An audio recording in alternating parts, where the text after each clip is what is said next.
بسم الله الرحمن الرحیم. عرض سلام و ادب و احترام خدمت شما برنامه‌خواران عزیزم، آقایان و خانم‌های محترم. خب خیلی از دوستان تماس داشتن که یه تحلیلی داشته باشیم راجع به شرایط جدید منطقه، علل خصوص این درگیری و جنگی که به معنی واقعی کلمه بین فلسطینی‌ها و رژیم صهیونیستی و صهیونیست‌ها در واقع آغاز شده. یکمی صحبت کنم چون حقیقتا غافلگیرانه بود، یعنی قابل پیش بینی نبود، کسی فکرشو نمی‌کرد. اولا اینکه زمان این یه مسئله رو اول طرح بکنم. الان دو تا نگاه وجود داره. یه نگاه این که رژیم صهیونیستی غافلگیر شده، یه نگاه هم این که نه، یعنی خبر داشته، داره یه بازی پنهانی انجام میده و یه بهانه‌ای درست میخواد بکنه برای دفاع از خودش و در واقع میخواد دفاعش مشروع باشه. اینه که پیرو من اول نظر دوم میگم، ردش میکنم سری نظریه اول چون نظریه اصلیه، راجع اون صحبت میکنیم. میگن چون نتانیاهو گیر کرده بوده، هر روز تظاهرات بوده و با این وجود که درگیری باز هم در غزه و در کرانه باختری بود، روی مردم در واقع صهیونیستایی که در واقع اونجا ساکنن اثری نذاشت. باز هم اینا تظاهرات میکردن، تقریبا هر روز و هر شب اونجا تظاهرات بود سر بحث قضایی که نتانیاهو داره. گفتن این لابد یه شوک گنده میخواد. ببینید اینا ریختن 300 400 نفر کشتن و بردن و نمیدونم چه و چه و اینا، بعد همچین اتفاق بیفته. منتها این نظریه نامحبوبیه به خاطر اینکه و یه بهانه درست بشه که بعدش اینا حمله آنچنانی کنن. خب بسم الله، گذر زمان نشون خواهد داد که یه ما دیگه هم این قصه هست یا نه. باز طبق معمول دارن میدن دنبال مصر و قطر و نمیدونم این کشورها که بیان میانجی بشن به عربستان که سریعتر جنگ در واقع تمام بشه. نکته دوم این که رژیم اصلا نیازی به این بهانه‌ها نداره، هر دفعه دلش بخواد حمله میکنه. این دفعه قبل حمله کرده حتما اتفاقی از این دست افتاده. اینقدر همین سر این خدمت شما عرض کنم بمبای کنار جاده‌ای و این اتفاقاتی که اخیراً خودروهای رژیم صهیونیستی رو می‌زدن تحت فشار بوده که این اصلا منطقی نباشه. سومی که باز هم اتفاقات و آشوب‌ها در جنگ در آشوب‌هایی که خود صهیونیست‌ها در وجود آوردن در رژیم صهیونیستی رو شما عادی نبینید، یه پدیده کاملا جهانی ببینید. چون یکی از کریدورهایی که به شدت امریکایی‌ها و صهیونیست‌ها دنبال اینن که به واسطه اون هند رو به اروپا در واقع مرتبط کنن، میخوان ایران رو برای اینکه دور بزنن و بندر چابهار ما رو از مزیت اقتصادی بندازن، کریدور عرب مده. خب از هند شروع میشه، وارد خلیج فارس میشه، از طریق عربستان میرسه به رژیم صهیونیستی و از اونجا هم میره به اروپا. خب یه مزیتی باید داشته باشه. خب این ایرادات جدی داشت، اما خب امریکایی‌ها قبلا هم یادمون نره اینا در حالی که میتونستن خط لوله انرژی رو از شمال ایران رد کنن، از دریای خزر عبور دادن، هزینه چند برابری پرداخت کردن فقط برای اینکه ایران حذف بشه. بارها تو این مسیر باید این کالا بارگیری بشه، سوار کشتی بشه، ریل بره، جاده بره، بارگیری بشه، باز رو کشتی. خب این هزینه‌ها رو خیلی میبره بالا. اما شدیداً داشتن روی این مانور میدادن. نتانیاهو رو دیدید، باز دور طبق معمول کاغذ آورد بالا و نقاشی نشون داد. خب وقتی این مسیر ناامن بشه و کمربند در واقع یکی از مهمترین جایی که مطرح خود فلسطین اشغالیه، وقتی اینطوری زیر ضربه بره این از مزیت میفته. بعیده یعنی صهیونیست‌ها اینطوری بیان خودشون به دست خودشون به خودشون ضربه بزنن. فلذا من عرض کردم نظریه نامحبوبیه و دلایل دیگه هم دارم. مثلا اینا بیان تو این شرایط فرمانده‌های نظامی خودشون اسیر بدن به دشمن، این تمام اطلاعات نظامیشون انتقال پیدا میکنه. خب این خیلی کار احمقانه ایه. خب میتونستن چه میدونم یه بمبگذاری بکنن و یه جای دیگه هم صهیونیست‌ها کم از خودشون نکشتن انداختن گردن کسای دیگه بعضن، فقط بخاطر اینکه یهودی رو مثلا بکشونن به رژیم صهیونیستی به وارد فلسطین اشغالی کنن. خب میخوام بگم این هست، یعنی در واقع میگن یه خودزنی بوده با هماهنگی خود مثلا موساد بوده که اینا دوباره بزنن 11 سپتامبر درست کنن. بسم الله. آمریکا بله این بود، به خاطر اینکه بعدش دیدیم میخواد دو تا حرکت عجیب غریب انجام داد به عراق و افغانستان، همین که بعدش هم هیچ هم پیدا نکرد. خب هم عراقی‌ها رو بدبخت کرد، هم افغانستانی‌ها رو دیدیم چی شد، چجوری از عراق و افغانستان اینا رفتن. اما اینجا باید ببینید تو یه ماه آینده همین روزهای پیش رو همه چی مشخص خواهد شد. خب اما شکل عملیات واقعا عجیب بود. اینکه شما یه روز خاص رو در که برای صهیونیستان مهمه، از اون طرف هم باز برای فلسطینی‌ها هم یادآور شهادت محمد الدوره است، اون پدر و فرزندی که این بخشا هم اگر بچه‌ها لطف کنن کلیپاشو بزنن چون نسل جدید اینا نمیدونه.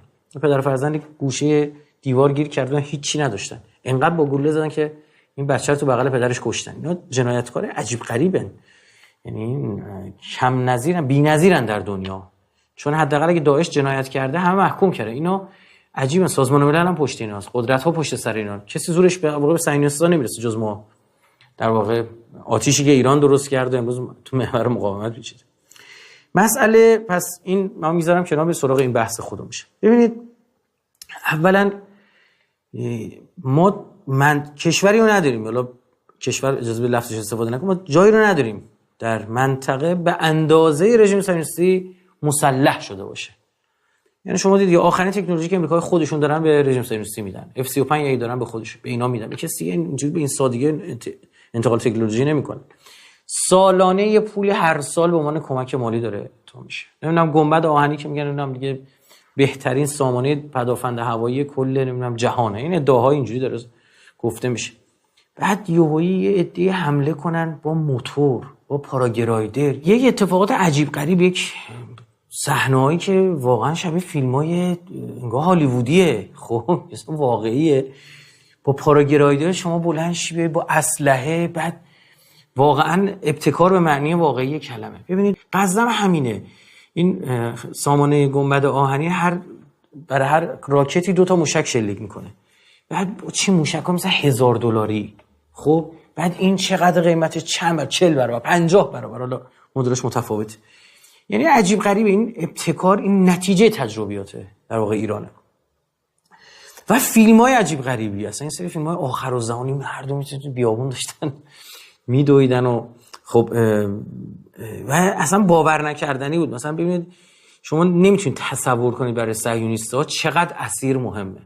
اصلا اسیر یعنی اثبات این که یهودیان نباید تو اونجا باشن، بس که اینا ترسوان.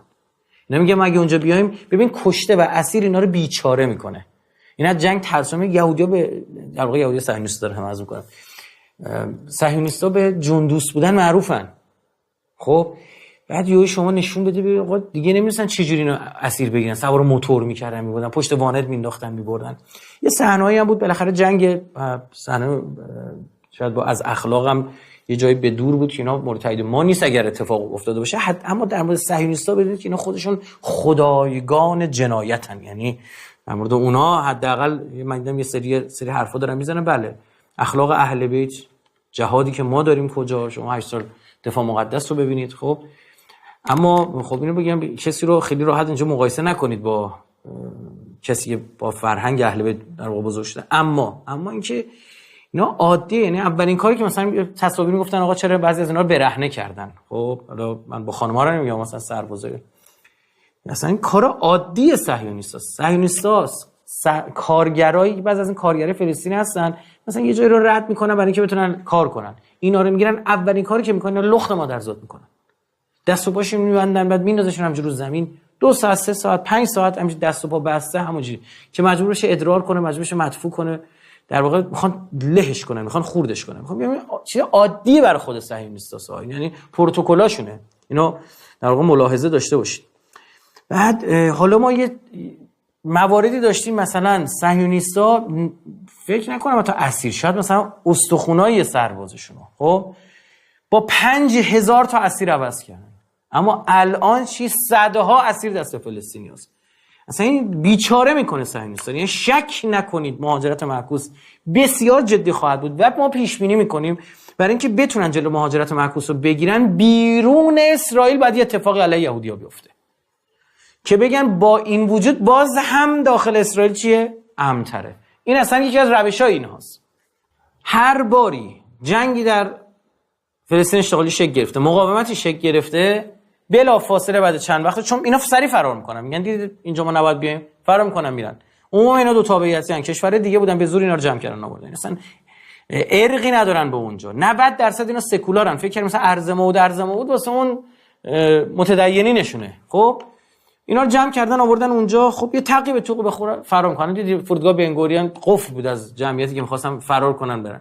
برای همین باید بیرون ناامن‌تر بشه، اینجا بد است، جای دیگه بدتر بشه که اینا دوباره برگردن.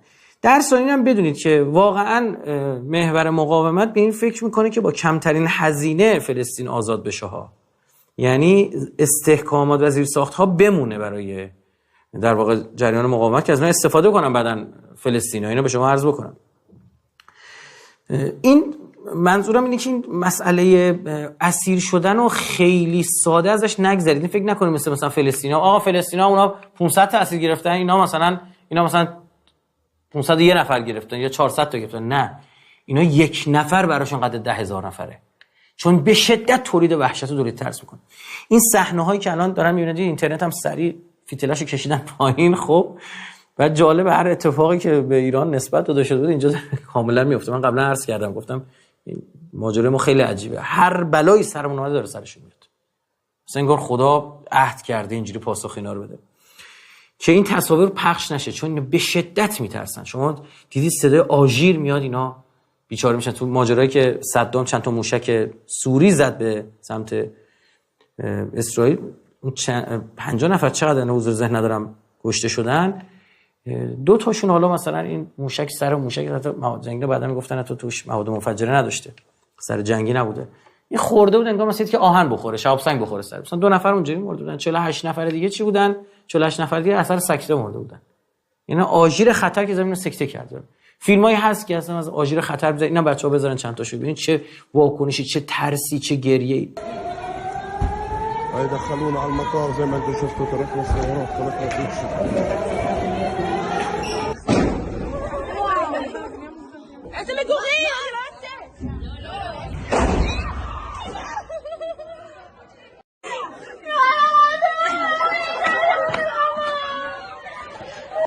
یا سربازای اسرائیلی خیلی وقتا تو جنگایی که اینا دارن، خدمت شما عرض بکنم، مثلا میبینید از ناحیه پا جای خوبه، به قول پا که مثلا به استخوان نخوره و اینا تیر میخورن، بعد میبینید کالیبر اسلحه خودشونه. یعنی چی؟ یعنی خودشونو زخمی میکنن که از جنگ فرار کنن. اینو با روحیه اون فلسطینی که اینجوری با موتور بلند میشه رو دنبال میره، اینو یکی نگیرید. پس این مسئله از نظر شناختی داره صهیونیست‌ها رو نابود میکنه. این تصاویری که داره میاد بیرون داره بسیار بهشون فشار میاره. مسئله دیگه این اسیر شدن و کشته شدن فرمانده عالی رتبه شونه. این یعنی که طرف اصلا خبر نداشته. ببین این که چی شده اسرائیل اینطور بی خبر شده، چون اینا نفوذی زیاد داشتن، متأسفانه جاسوس زیاد داشتن، از برنامه واتساپ خیلی استفاده کردن. زدن خدمت شما عرض کنم فرماندار مقاومت میگه که برنامه واتساپ کاملا در واقع در دست اسرائیل بعضی از اونها در اختیار برخی کشور عربی هم استخباراتشون قرار داده، اصلا دسترسی میده، روت بهت میده، یعنی مثلا گوشی کامل دست طرفه. خب مثلا از فرماندهان مقاومت بوده، طرف توی محل کارش هم نبوده، مثلا یه جا رفته توی مخفیگاهی داشته، چه میدونم خانواده‌شو ببینه، صاف با موشک اونجا رو زدن، بسیار هم دقیق می‌زدن. خب یعنی تسلط داشتن. اینجا نشون میده محور مقاومت متوجه این باگ‌های امنیتی شد، اینا رو برطرف کرد. حالا دقیقاً برعکس شده، اینا اومدن با لباس زیر فرمانده اسرائیلی گرفتن برشون بردن. حالا فرمانده‌ای که اصلا مأموریتش، حوزه مسئولیتش کلاً غزه است. اینا فقط کافی تخلیه اطلاعاتی بشه، هر آنچه که رژیم راجع به غزه میدونه رو حالا اینا آگاه خواهند شد. بعد به این سادگی اینا قابل تغییر نیست، به این سادگی نمیشه آدم عوض کرد، به این سادگی نمیشه تسلیحات جابجا کرد، به این سادگی نمیشه امکانات استحکاماتی که وجود آورده جابجا کرد. خیلی سخته. شما یه نظامی که وقتی بازنشسته میشه تا 5 سال اجازه نمیدن خارج از کشور بره، یعنی 5 سال بگذره نظامی عالی رتبه که همینطور اصلا اجازه نمیدن. اینجا هم همین جوریه. بعد فرمانده ارشد نظامی اینطوری خدمت شما عرض بکنم اسیر بشن، یا فرمانده مثلا فرماندهان نظامی که کشته شدن و هلاکت مثل اشتاینبرگ، تعداد بی سابقه کشته ها و زخمی مثلا این همین چیزی بی سابقه بوده حداقل تو این سالهای اخیر. مثلا یه جوری اینا ببینید وقتی برای اونا 300 نفر 400 نفر یعنی تمام، یعنی واقعا باید من واقعا میخوام ببینم اینا بعدش رژیم صهیونیستی میخواد چیکار کنه با ساکنان در واقع غیر بومی اونجا که به زور آوردنشون، حالا اونجا طمع درشون به وجود آوردن یا هر چه میدونم انگیزه درشون به وجود آوردن. خب این حتما بهشون فشار خواهد آورد. من چند تا نکته دارم فارغ از این که میخوام بگم فقط ماجرای فلسطین رو نگید. ببینید اینا تا دیروز داشتن میگفتن 1000 ضربه چاقو و ایرانو باید اصل و زد و سر و زد و اینا با فلسطین و لبنان و سوریه و عراق و اینا بازوهای ایرانن، باید به خود سر حمله کرد. پارسال اینا دیگه چیکار باید میکردن نکردن در قبال ایران. اینا دیگه اصلا مسئله جنگ با ایران نیست. حتی مسئله جنگ با لبنان و سوریه هم نیست. رژیم صهیونیستی بزرگترین دشمن ما در دنیا و در منطقه حتی توانایی با دوستان نیابتی ایران تو رده‌های پایین‌تر هم دیگه نداره، نمیتونه بجنگه. شما دارید میبینید دیگه. خب که بسیار هوشمندانه از ببینید پهپادایی که شما دیدید تانک‌های مرکابای 4 رو اینجوری میزد، پیش رفتن تانک‌های جهانه، خب اینا 400-500 دلار هزینه جمع کردن این پهپاد بوده. 400-500 دلار. شما فکر کنید 400-500 دلاری بلند شده یه تانک مرکابای 4 رو زده که چقدر این امکانات داره. به سادگی داره این اتفاق میفته. برای چی؟ برای اینکه هوش بکنه. یعنی این تجربه جنگ نامنظم همه ما میدونیم مال کجاست دیگه، از کجا داره نشأت میگیره. انقدر قدرتمندیم الحمدلله، انقدر توانمندیم که شما میبینید روس‌ها هم نیاز داشتن. مثلا با وجود تجربیات، یعنی اندوخته هایی که اینا بالاخره یاد گرفتن از یه جاهایی، خب ورق جنگو برگردوندن.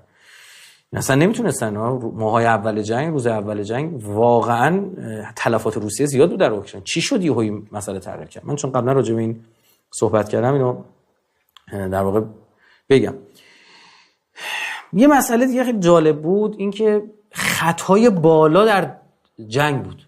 اما اینجا شما دیدین بسکتبالیست رو خودشون زدن کشتن، ساختمان پلیس رو زدن، 4 تا از نیروهای ویژه خودشون کشتن، صدا کسی در نمیاد. اینجا این خطا انسانی نیست؟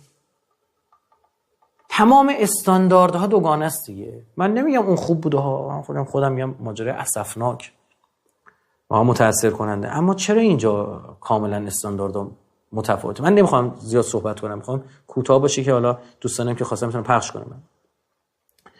یه بحثی هم وجود داره که در مورد نجات پرستی اینا، این صهیونیست. اگه دقت کنید چهره اسرا رو که نگاه میکنید، بعضی‌ها چهره شرقی دارن، چشمای کشیده یا سیاه‌پوستن.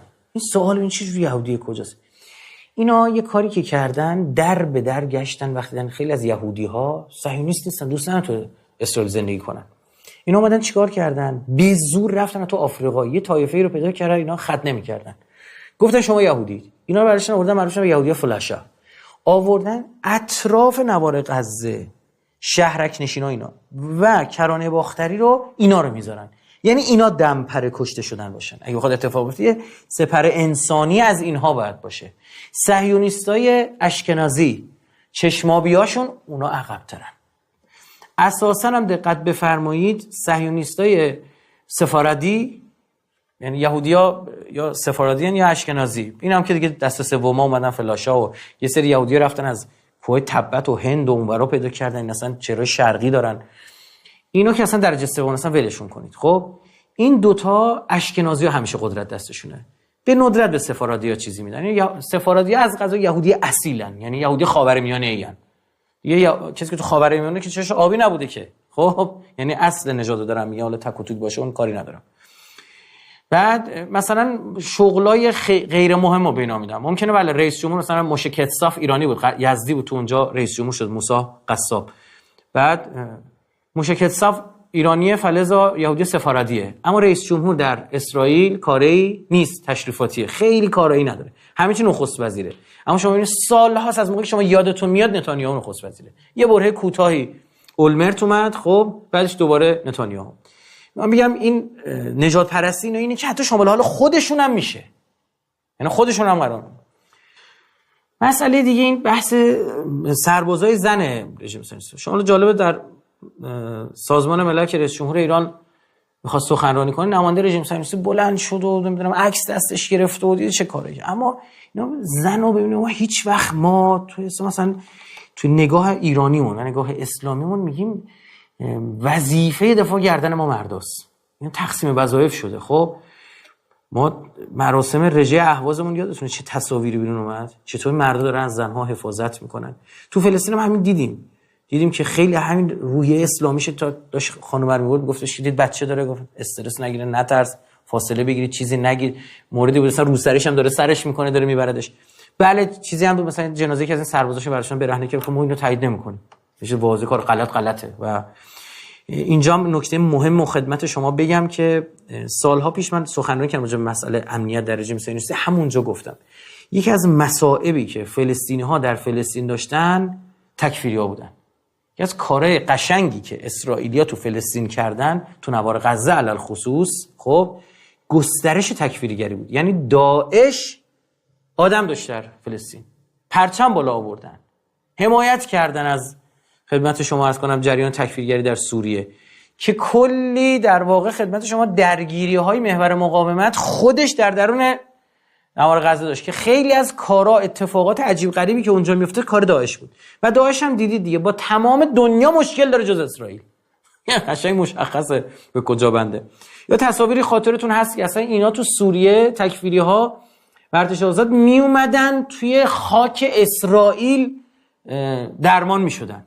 یه از این واضح تر نتانیاهو میرفت از اینا بازدید میکرد، میرفت عیادت میکرد. ببخشید، خب میخوام بگم اینو دقت کنید، اینم همینه، اما اونو پخش بکنن با یه توان بالای رسانه‌ای که اصلا رسانه دست صهیونیستاست. چه اتفاقی میفته؟ همه مردم دنیا میبینن، میگن که خب ببینید اینا دارن چیکار میکنن.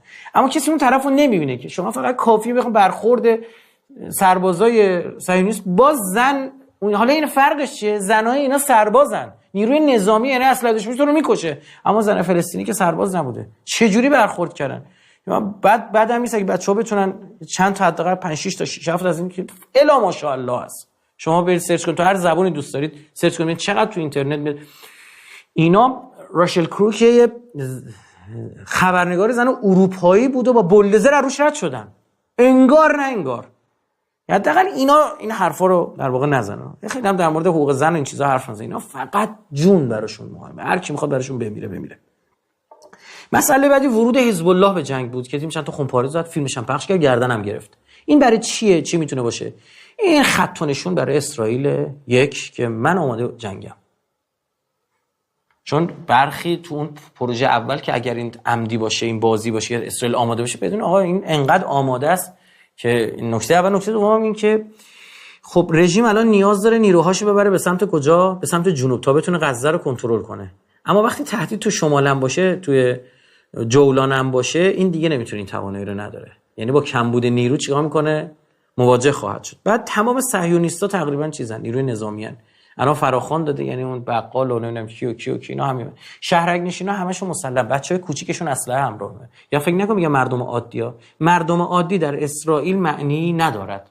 مردم عادی معنی نداره. تصاویرش هست، بازم اینا لطفاً هم بذارن دوستان که اصلا اینو با سلاح، زن با سلاح داره میچرخه، بچه کوچیک داره با سلاح میچرخه. یه مسئله دیگه، مسئله روسیه است. اون توییتی که مدودوف زد و این جریان گردن امریکا انداخت و اما تهش این نکته مهم بود. گفت چرا آمریکا داره بین دو تا ملت اختلاف میندازه؟ این دو ملت به کی برمیگرده؟ به ملت فلسطین و اسرائیل؟ نه. مدودوف منظورش به نظر من اینجاست که به ملت، حالا از نظر او اسرائیل و ملت روسیه، یعنی تنش بین روسیه براش در واقع اسرائیل هم مهمه. خب اما بعد جنگ اوکراین انقدر صهیونیستا و یهودیا کار شکنی کردن در کار پوتین که این تنش جدی شده. یهودیا هم در خدمت شما عرض بکنم، اسرائیل در روسیه خیلی نفوذ داره، ابر سرمایه‌داران، و میتونن در واقع پوتین رو به چالش بکشن. و خب ما متأسفانه روسیه رو خام می‌بینیم. ما تو روسیه آدمای آمریکایی داریم، لابی یک جریان خود پوتینه، یه جریان امریکایی و غربگراهاست، مثل ایران که غربگرا داریم، یه جریان نزدیک به عثمانی هاست، اینا هم آدمای پرنفوذی دارن. یه جریانی که حالا اینا به عثمانی اینا نزدیک شدن، جریان نزدیک به یهودی صهیونیست که اینا خیلی ثروتمندن. اصلا تو جریان جنگ 33 روزه من خاطرم هست یه هواپیما یهودی صهیونیست تک‌تیرانداز از روسیه رفتن برای کمک به اسرائیل. خب شاید الان تو اخبارم مونده باشه، آثارش به قول یکی سرچ می‌کنم. اینا موضوع روسیه رو می‌خواستم خدمتتون بگم. مسئله این که حالا این ماجرا فلسطین رو دیدید، میخوام بگم همین رو بذارید کنار. قصه چیز دیگه میتونه باشه. یعنی من توی چیزام گفتم شما بگید فلان، ما میخونیم به همان. اونم چیه؟ اولا این الهام علیوف نادان اینا انداخته بودن جلو، مثل دلغک، واقعا چیز مثل زلنسکی از قرار قیافش انصافا به دلغکی نمیخوره، این قرار قیافش هم میخوره. خب مثلا 30 طرف نگاه میکنی به همه چی میخوره، آدم آتیش میگیره که مثلا عکس نادرشاه رو زده، بعد عکس شاه اسماعیل صفوی رو زده، بعد عکس خودش رو زده که مامان فاطمه و نمیدونم چی. اینا بزرگترین توهینی که حالا در تاریخ به نادرشاه و شاه اسماعیل صفوی شده این مردک. این کی انداخته جلو؟ صهیونیستا، انگلیس و اسرائیل و عثمانی. که چی؟ حالا یه پیروزی هم به دست آورده. پیروزی چجوری به دست اومده؟ با تمام کمک‌های نظامی که صورت گرفته. 1 2 صهیونیست‌ها برای اینکه بتونن کارشون پیش بره در خود ارمنستان یه آدم امریکایی آوردن سر کار به اسم پاشینیان. ما هم داشتیم تو مملکت خودمون یه جریان غربگرایی اومدن، یه پاس گل میدادن به غرب. این اومد کاری کرد که اونا تو جنگ پیروز شدن. حالا اینا آماده بودن برای چی؟ حالا این قرقو پس گرفتن. یک شهرهای خالی از سکنه، تکفیری‌ها رو میره اونجا ساکن میکنن. مرز ما با خدمت شما مثلا جنوب آذربایجان آرام آرام تکفیری نشین میشه. الان عجیبه مثلا یک کشور شیعی جمهوری آذربایجان، شما میبینی روحانی جمهوری آذربایجان که شیعه بوده دست بسته وایساده داره نماز میخونه. یعنی چی؟ یعنی میخوام تغییر مذهب بدیم. چی بشیم؟ به مذهبی که عثمانی ها بودن در بیایم. و آذری ها بزرگترین قتل عامی در تاریخ از آذری ها شده توسط عثمانی ها بوده. ارامنه قتل عامی کردن قابل مقایسه با عثمانی ها نیست. خب مثلا ویژگی صفویه این بود دیگه، در مقابل عثمانی ها قد علم کرد. خب الان دیگه با این امیدش به چی بود؟ پشتیبانی اسرائیل، به پهپادی که اسرائیل داده، به سامانه‌ای که اسرائیل داده و واقعا هم بهش میداد، کمک می‌کرد. الان چه اتفاقی افتاد؟ اسرائیل که خودش دیگه نمیتونه دفاع کنه. یعنی بحث زنگ زور و سیونیک و اینا آقا مالید رفت. خب مسئله دوم اینا اون خط کریدور عرب مد بود که خدمت شما عرض کردم، اونم مالید رفت. خب یعنی با یه اتفاقا. مسئله سوم پیام به ابرقدرت‌ها بود، به چین، به آمریکا، به کشور بزرگی که صاحب نفوذ هم مثل انگلیس، مثل روسیه، که بدون ایران هیچ اتفاقی تو خاورمیانه نمیفته. همه چی باید با ایران همان بشه. میتونه یهویی تو روز آخر که به عقل جن نمیرسه از جای کاری بکنه خب که تمام معادلات رو بزنه. یعنی من که دارم ماجرای فلسطین رو نگاه میکنم میگم با یه تیر 20 تا نشون، با یه تیر 30 تا نشون چه میشه گفت. مسئله دیگه پیام به اپوزیسیون بود. ببینید پارسال این موقع میگفتن رفتن تموم شده، یه اصلا توییتاشون هست و پیامایی که میدادن. بایدن که اومده 6 میلیارد معامله انجام داده. مکرون که تماس گرفته که اینا دادشون در اومده بود فوش میدادن به اینا. عربستان که کلا گذاشته کنار و ایران اینترنشنال جمع کرده بر آمریکا. درست شد. خدمت شما عرض بکنم. و حالا اسرائیل همه رو داره ایران مدیریت میکنه. میگه کی میخوای مثلا پشت شما باشه؟ این پیام یه پیام یعنی به داخل هم داریم، پیام در واقع قدرتی آمیزی. و یه نکته‌ای که اندیشکده‌های اروپایی و آمریکایی بارها میگفتن در مورد صبر استراتژیک ایران، میگفتن ایرانی‌ها فرش بافن. فرهنگشون اینه که 1 سال 2 سال 5 سال 10 سال وقت میذارن یه طرحی رو میکنن که شما مثلا اصلا شگفت زده میشید. این مثالی که اینا میزنن، میگن ایرانی‌ها کشتیگیرن، وارد جنگ بگیرنه دیگه ولت نمیکنن، زیر خمتون میگیرن ول میکنن. خب ولت نمیکنن. اینا بحثایی که اینا گفتن ها. خب حالا نکته هم چیه؟ اینکه اون صبر استراتژیک ایران به معنی واقعی کلمه معنی پیدا کرد. ایران صبوری کرد، هی نتنزو میزد، این طرفو میزد، اون طرفو میزد، شهید فخریزاده میزد، همه اینا رو دونه دونه شروع کرد جواب دادن. الان روز و شبی نبود در اسرائیل، در رژیم صهیونیستی که آشوب نباشه. این چطور پاسخ داده شده؟ و به یک باره ما میبینیم رزمنده‌های فلسطینی کنفیکن شدن. مدل مبارزشون اصلا همه چیشون بمب کنار جاده‌ای، با پهپاد، با پاراگیرایدر، این شیوه‌های مبتکرانه، این راکت‌ها، اینا دیگه توضیح نداره، خیلی سخت اینا رو گفتن تو رسانه. و این نکته هم آخر بگم و عرضم تمام اینه که اینا ما تحلیلمون این بود که میخوان سوریه و عراق رو به زودی بریزن به هم و همزمان مهاجرین افغانستانی رو هم در ایران آشوب بدوزن. یعنی ایران چنان درگیر بشه که کنترل خودش از دست بده. و اساسا هم همین بود. در واقع پارسال داخل بریزه به هم، تمرکز امنیتی که کم بشه، مرزا ناامن بشه، سوریه عراق همینو بخوره. همین اتفاق برای خود اسرائیل افتاد دیگه. درگیر داخل شد، یهویی همچین اتفاقی بیخ گوشش افتاده که ما رسواییش از زمان تشکیلش تا الان همچین اتفاقی این شکلی سابقه نداشته.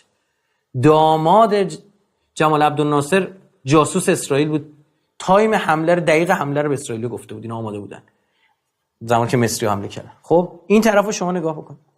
قرار بود به زودی، چون این مسئله اتفاق نیفتاد، سوریه شلوغی‌ها شروع شد که میدونید همه اخبار بود، بعد عراق مطرح شد که مسئله مطرح کردن که آیت الله سیستانی فوت شده. اینا همیشه دقت کنید وقتی فوت بزرگ یه جایی رو میگن اونجا رو میخوان بریزن به هم، یه شوکی میدن به جامعه. مثلا خاطرتون باشه پارسال شایعه فوت رهبر انقلاب رو مطرح کردن و بعدش قصه پارسال ما پیش اومد، خب که اتفاق ناگوار و بدی بود. دو، در جریان جنگ اوکراین ماجرای سرطان پوتین رو مطرح کردن که گفتن خیلی نزدیک به مرگ و هنوز زنده است. خب اخیراً هم این کلیپ‌های پخش شد، حالا اینم دوستان بذارن که مثلا انگار یه جای شبیه بیت آیت الله سیستانی بود، نشون میده یه نفر داره یه ماسکی رو صورتش میکشه و بعد باز یه کلیپ دیگه اومد یه جای مثل آرایشگاه جلو آینه میز گیریم این پوسته صورت روی مجسمه‌ای مثلا کشیده شده که یعنی چی؟ یعنی آیت الله سیستانی فوت شده. همین اخیراً هم خاطرتون باشه یه بحثی یک جوری این بد گذاشتن که پیام تسلیت آیت الله سیستانی برای اون عروسی که در عراق کشته به خاطر آتش سوزی داده بود برداشت شد که آیت الله سیستانی مثلا رحلت فرمودن. خب اینم وقتی ما دلایل ده ها دلیل دیگه حالا مورد بحثم نیست میخوام بگذرم، ما برداشتمون بود که میخوان عراق بریزن به هم. خب یعنی سوریه عراق این طرف هم افغانستان که جوری ریختن الان به هم که دیگه اینا فکرشو بذاره کنار. خب اصلا این فکرشو نمیتونه بکنه. یعنی واقعا کسی که طراح این ماجرا بوده هر کس دمش گرم و بدونید حداقل با یه تیر 10-20 تا نشون زده. اصلا مسئله فلسطین و اسرائیل نیست، مسئله ابرقدرتی آینده است، مسئله این که شرق و غرب عالم از کجا باید وصل بشن و کی توان داره امنیت تو منطقه برقرار کنه و بدون اذن کیه که هر کاری کنن هزاران میلیارد دلار تریلیون دلاری به اصطلاح پول خرج کنن که ترامپ میگه 7 تریلیون دلار تو خاورمیانه جمع کردیم نتونستیم کاری کنیم، بدون اذن جمهوری اسلامی ایران اتفاقی نخواهد افتاد. عزیزان براندازم خدمتتون عرض بکنم که میخواد جمهوری اسلامی دوست داشته باشید میخواد نداشته باشید هر چی میخواد بگید این واقعیت. چاره هم نیست، کارش هم نمیشه کرد. مثلا بگی الان مثلا این لیوان دیگه چیکارش کنه؟ حالا لیوان خوشت میاد، لیوان مثلا چینی یا سرامیکی، خب دیگه همینه دیگه نیست، نداریم اینجا بلوری نداریم. جمهوری اسلامی همینه، زورش میرسه، میتونه این کارا رو انجام بده و تو این سالها انقدر باهاش جنگیدن، انقدر باش نبرد کردن که از نظر امنیتی به غایت پخته شده و از نظر نظامی به پیشرفته ترین روش‌های نبرد نامتقارن با کمترین هزینه، چون همیشه تحریم بوده، بیشترین نتیجه در واقع ایران دست پیدا کرده و روزهای آینده روزهای مهمیه. باید ببینیم که پاسخ صهیونیست‌ها چجوریه، جبهه مقاومت چقدر وارد خواهد شد، فلسطین تا چقدر توان دفاع دارن، زرادخانه‌هاشون چقدره. روزهای مهمیه و فراموش نکنیم رهبر انقلاب 4 روز قبل همین ماجرا در جریان هفته وحدت 4-5 روز قبلش اشاره کردن به این ماجرا. یا علی